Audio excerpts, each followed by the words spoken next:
यो चाहिँ अहिले बनेको नयाँ बाइपास रोड रहेछ मेरो दिदीको घरबाट यो तेजपुर जानको लागि। अहिले एकदम यो बाटोले गर्दा यो वान वे छ, उतापट्टिबाट आउने यताबाट राम्रो बाटो बनाएर रहेछ। यो चाहिँ एकैछिन अब आधी घन्टामा, पहिला 1 घन्टा लाग्थ्यो, अहिले आधी घन्टामा तेजपुर टक्क पुगिन्छ। ल यो भुँडुली नदी त्यो ब्रह्मपुत्र जत्रो ठुलो चाहिँ छैन तर विशालै छ, त्यसको पुल आयो। यो खोलामा चाहिँ पौडी खेलेको छु है म पहिला आउँदाखेरि, एकचोटि गएर छेउछेउबाट हामी हिँड्दै हिँड्दै गएको थियौँ कि।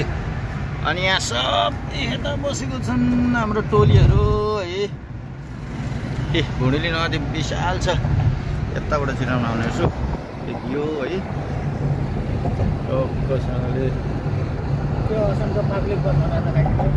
यो यतातिर चाहिँ हाम्रै जस्तो हुँदो रहेछ हौ, लोकल बस अरे यो, तर हाम्रोतिर चाहिँ नाइट जस्तै देखिँदो रहेछ। यो त शिलापत्थर, यो त लङ रुटको हो नि, शिलापत्थर भनेको त टाढा हो त। अब यो भुँडुली नदीमा पनि पानी निकै रहेछ, उता उता त ठुलै छ, लामो छ पुल निकै।